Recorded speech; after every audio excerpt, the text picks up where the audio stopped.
Good morning, everybody. This is a presentation for our research.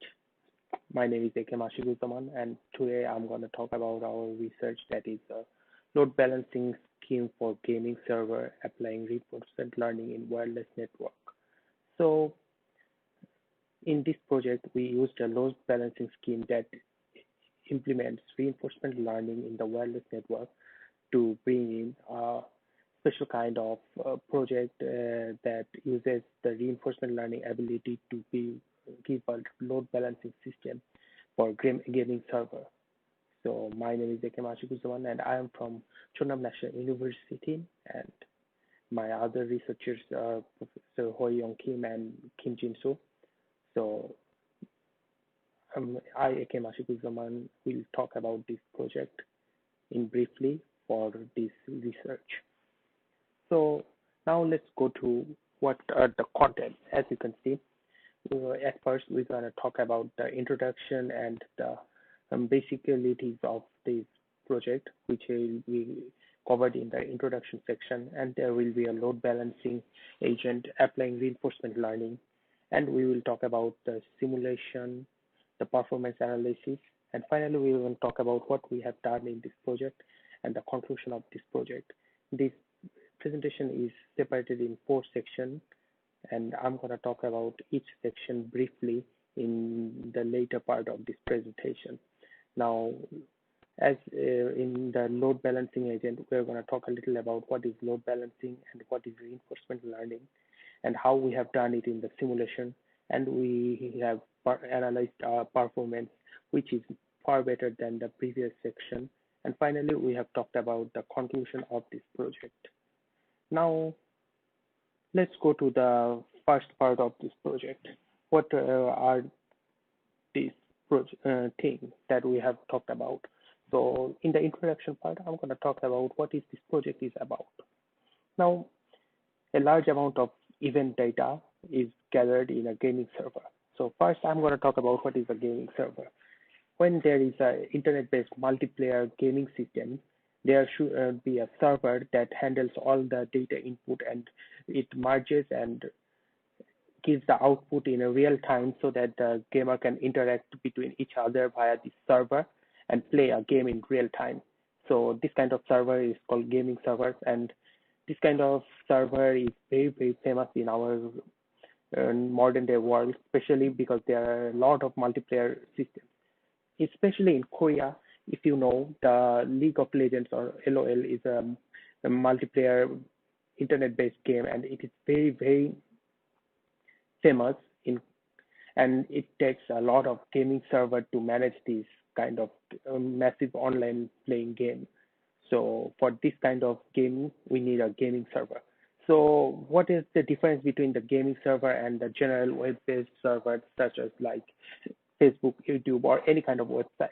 So gaming server had to be very, very fast processing, and it has a lot of ability to do communication in a short gap, as in the network section we call it, with no lag time and very little ping.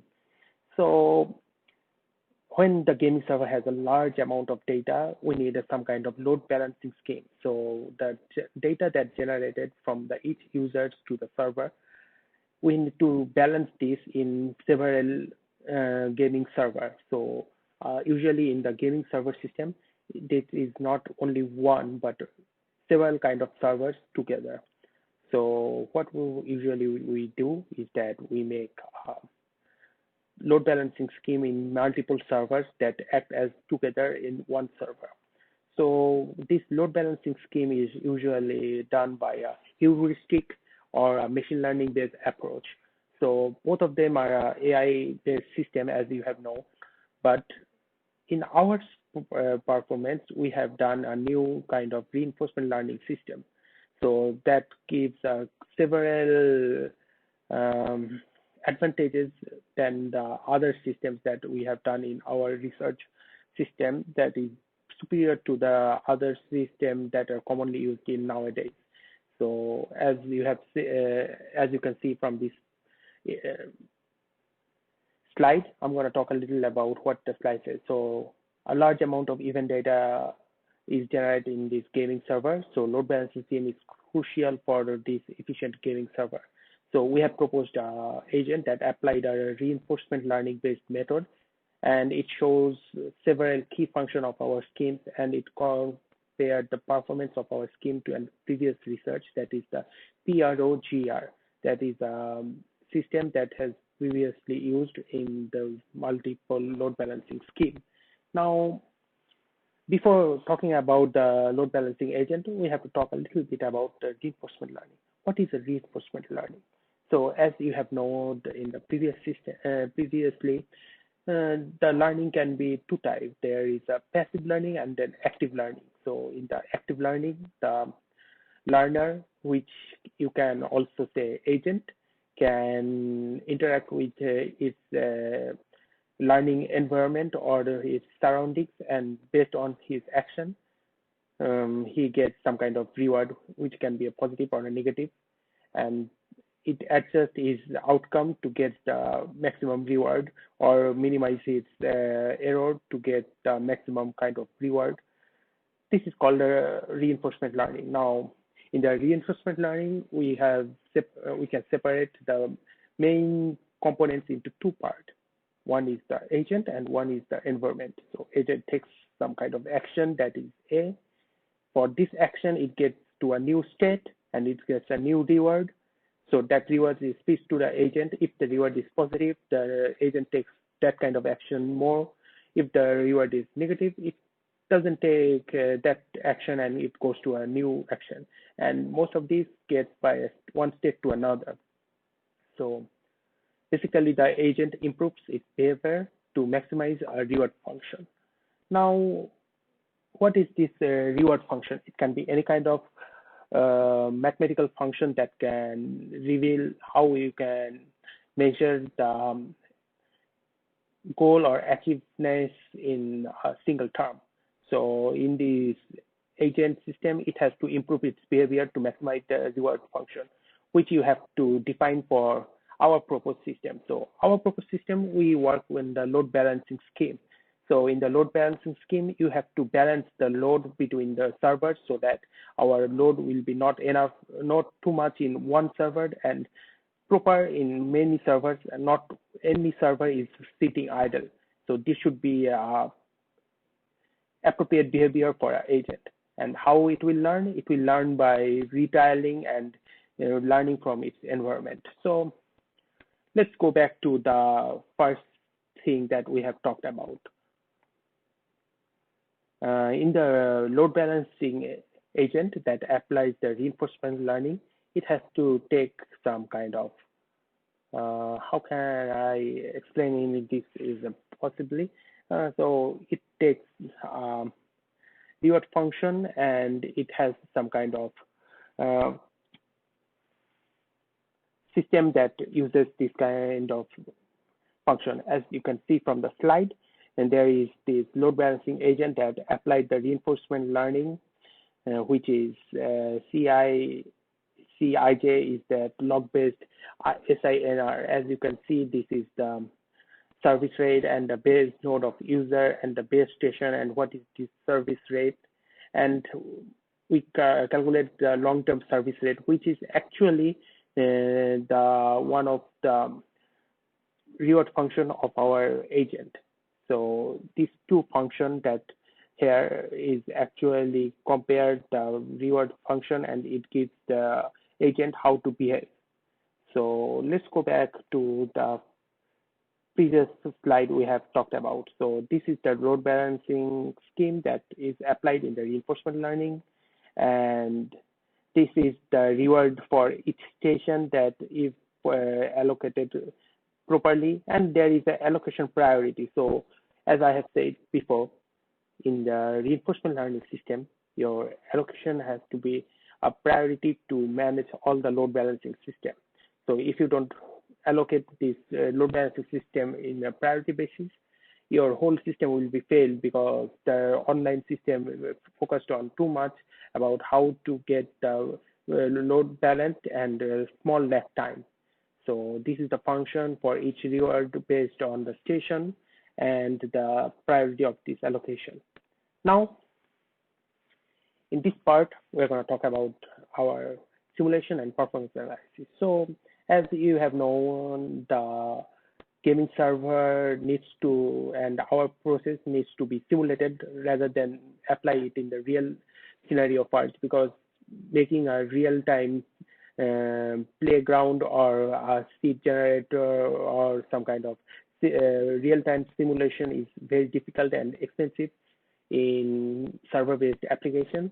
So we have to make some kind of simulation, and we have to analyze the performance, and if it is viable, in the next step, we usually make the real thing. So I'm going to talk a little about what is the simulation and how we have analyzed our performance. Now, the ML agent that we made in these are from the library that is called Unity 3D. So Unity 3D is an engine that can create many kind of simulation or games. So we made these ML agents out of this Unity 3D system. And this was processed by repeated cycle of sending variables by the TensorFlow library, which is a Python-based library, machine learning library by Google. We use this TensorFlow and Unity 3D together to make this system. And the result, which is done for the reinforcement learning agent to learn, is called a proximal policy optimization algorithm. So usually you can see there is a shortened abbreviation for this algorithm. It's called PPO. And there is another advanced improved algorithm system. It's called the proximal policy optimization 2. So in the TensorFlow, even though we are talking about proximal policy optimization PPO algorithm, it can be PPO2, it can be A3C, another kind of algorithm for reinforcement learning. And we can actually take any kind of this algorithm, and we can learn our agent by this. So in this scenario for our simulation, we first made the ML agent on a Unity 3D. We simulated it. We send this result to the TensorFlow. It learned from this system, and then finally it gives that this policy to learn in the simulation as an action, and it achieves the optimized load balancing scheme by doing so. So in this part, we're going to talk about how we have made this system. So let's go back to the result. In this result, it shows the environment of the simulation, the result of the load balancing system, and the proposed scheme and the previous scheme system. Now, if you see the section A is the simulation environment, and this is how the system is proposed to balance the load. And this is our previous system that was done in the GA, which is a genetic algorithm-based scheme. And this is how it has simulated and optimized the previous server. But ours are very fast, and it is simulated by the reinforcement learning system, and it is far better in performance than the previous system. So as if you can see, this system is made up by 15 by 15 place grid world, and it has 225 cells with 8 servers. So it takes the user load by occurring 250 user AI. Then the agent select a cell that hasn't been selected before. It gets a plus reward, and for if it is selected properly, and gets a minus 0.1 reward as a negative reward. So negative reward is actually being discouraged to do this kind of action, and positive reward is encouraged to do this kind of action. After some kind of cycle running through this whole system, it gives a proper result and optimized server system. Now, let's talk about the simulation and the performance analysis. Our proposed scheme shows there is no rapid change in the occurrence rate in the average result. So the fragmented cell or the average fragmented cell, it is good than the proposed previous system. So in short, the experiment result of this model has learned through the screen shows that there is a 70% increase in the performance compared to the previous research, which is the PROGREGA algorithm. Now, in conclusion, let's talk about what we have done. We have done 100 experiments in the load balancing under various conditions, and more fragmented sets are not allowed to server for load balancing, and thus it gives performance that is very good comparing to the other system. So in conclusion, we have proposed an agent that applies a reinforcement learning method to distribute static loads for gaming server. Then we compared this performance to the previous scheme and the widely used other scheme, and we have a 75% increase in productivity compared to the other method. So in conclusion, our project and our work is definitely far better in the based on the general consensus. So thank you all for listening. If you have any question about this paper, please send an email to the authors, which is me or any other authors. And thank you all for listening to our project and our research. If there any question and answer, please send the email. Thank you all for the listening.